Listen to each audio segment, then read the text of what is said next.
Assalamualaikum, perkenalkan nama kakak Ulfa Nabila. Kakak merupakan mahasiswa PGMI semester 5 di kampus IAIN Luxmore.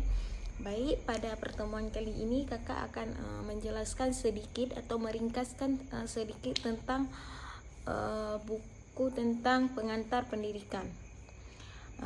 Ada 3 bab yang akan kakak jelaskan. Yang pertama bab pertama tentang manusia dan pendidikan. Baik, yang pertama ada hakikat manusia. Manusia itu diciptakan Allah dari tanah, dari intisari tanah yang dijadikan nutfah yang disimpan dalam tempat yang kokoh. Nutfah tersebut disimpan dalam tempat yang kokoh.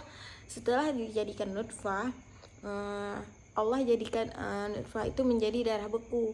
Setelah dijadikan darah beku, dijadilah mudghah, dijadikan tulang. Tulang tersebut dibalut dengan daging sehingga menjadi makhluk lah.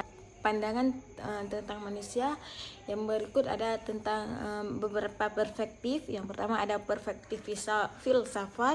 Yang berikutnya ada menurut filsuf Plato, manusia itu merupakan makhluk berakal dan akal manusia itu berfungsi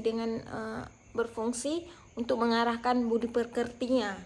Berikut ada juga pendapat menurut filsuf Aristoteles yang mengatakan bahwa manusia itu binatang yang berpikir. Beri perspektif antropologi, manusia tergolong kepada primata yang paling sempurna, baik itu sempurna jasmani maupun rohania, sehingga tidak tertutup kemungkinan melahirkan perilaku dan berbagai bentuk dari aplikasinya. Perspektif psikolog modern, yaitu aliran behaviorisme, adalah manusia adalah makhluk netral. Ketika manusia dilahirkan, pada dasarnya manusia tidak membawa bakat apa-apa. Manusia akan berkembang berdasarkan stimulasi dan lingkungannya. Perspektif psikologi humanistik, manusia pada dasarnya yang punya potensi yang baik, kemampuan yang tak terhingga, sehingga orientasinya atas kehidupan sendiri. Ada juga perspektif psikologi transpersonal. Perspektif ini merupakan lanjutan dari psikologi humorik, yaitu manusia memiliki potensi luhur dalam bentuk dimensi spiritual dan fenomena kesadaran transenderalnya. Deskripsi dalam Al-Quran tentang manusia. Yang pertama itu manusia merupakan makhluk ciptaan Allah yang berdiri dari unsur materi dan imateri. Yang kedua ada manusia adalah makhluk Allah yang terdiri dari dimensi materi dan rohani. Yang ketiga adalah manusia memiliki fitrah, yaitu adanya kecenderungan menuju jalan keimanan atau tauhidnya. Yang keempat, manusia dibekali dengan berbagai kelebihan, dan pasti jika ada kelebihan, manusia itu mempunyai kelemahan-kelemahan tertentu. Baik, yang kedua yaitu ada manusia saling mendidik perantara dunia. Sejarah manusia adalah sejarah pendidikan juga loh, karena manusia itu setiap manusia dilahirkan itulah menjadi awal atau menuju pendidikan yang intensinya, karena tidak lain adalah sebuah proses interaksi individu yang subjek lain seperti manusia, masyarakat maupun sekitar. Yang ketiga ada rekonstruksi ide. Dalam buku Republika oleh Plato menjelaskan bahwa pendidikan dikonsepsikan sebagai proses penyiapan manusia sebagai warga pendukung terwujudnya negara ideal.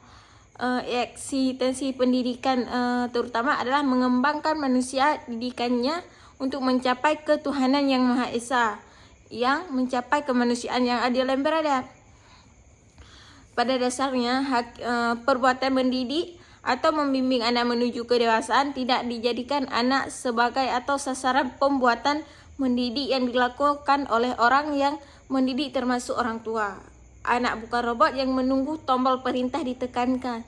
Namun anak tersebut harus kita didik dari setelah dia lahir, bukan pun setelah anak itu lahir, sejak anak itu dalam kandungan sudah kita didik, karena itu ada pendidikan pranatal dan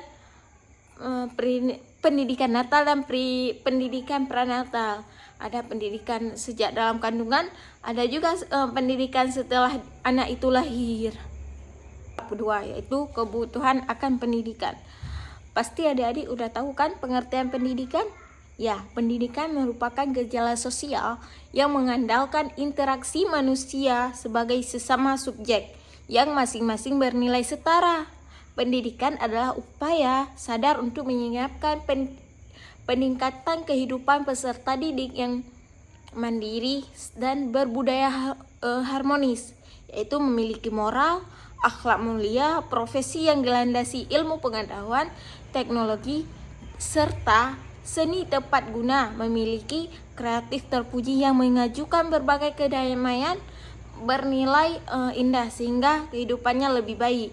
Berikutnya yang kedua, pendidikan dan proses penyempurnaan diri. Segala yang dilakukan oleh manusia pada dasarnya bertujuan untuk memenuhi tuntutannya sebagai fitrah manusia. Di satu sisi tuntunan manusia sebagai hamba Allah yang senantiasa terikat oleh sesuatu yang transenden yang menguasai dirinya, Allah Subhanahu wa taala. Ini yang disebut dengan fitrah munazzalah atau agama. Di sisi lain, dalam kapasitas manusia sebagai khalifah Allah, fitrah dalam pengertian yang luas senantiasa terkait dengan kepemihatan atau upaya menunjukkan pencapaian nilai-nilai kemanusiaan secara universal seperti kebenaran, keadilan, kejujuran, kesucian, dan kasih sayang sama manusia kita. Yang bab 3 yaitu landasan-landasan pendidikan. Pertama, yaitu landasan normatif. Pendidikan mempunyai konteks yang mulia sebagai struktur ilmu, maka pendidikan pun merupakan suatu fasilitas yang mulia. Oleh karena itu, sudah seharusnya pendidikan mempunyai kedudukan sesuai dengan martabatnya, yaitu mencapai derajat yang kemuliaannya, sehingga pendidikan secara maksimal dapat mengembangkan dan mengakselerasi intelektualitas dan spiritualitas manusia didikannya. Berikut ada landasan yuridis. Landasan yuridis merupakan setiap warga negara Indonesia berhak memperoleh pendidikan yang bermutu sesuai dengan minat dan bakat yang dimilikinya tanpa harus memandang status sosial, ras, etnis, agama, dan gender. Landasan filosofis.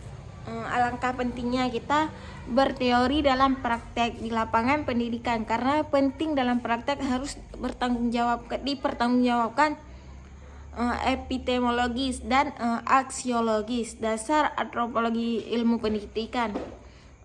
Baik, landasan fisiologis ini dibagikan menjadi 4. Yang pertama, dasar ontologis ilmu pendidikan. Yang kedua, ada dasar epistemologis ilmu pendidikan. Yang ketiga, ada dasar aksiologi ilmu pendidikan. Dan keempat, ada dasar antropologi ilmu pendidikan.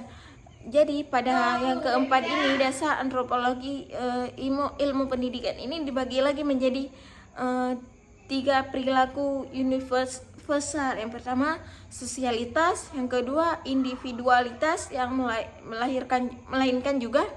Yang ketiga, moralitasnya. Berikut yang ada landasan yang tadi ada landasan filosofis. Yang berikutnya ini ada landasan sosiologis. Pendekatan sosiologis merupakan suatu kajian yang berupaya menelaah dan menganalisis peristiwa-peristiwa tersebut dengan cara mengorganisir faktor-faktor yang mempengaruhi proses pendidikan dan kelembagaannya secara sistematik. Baik, cukup sekian penjelasan dari kakak. Wassalamualaikum warahmatullahi wabarakatuh.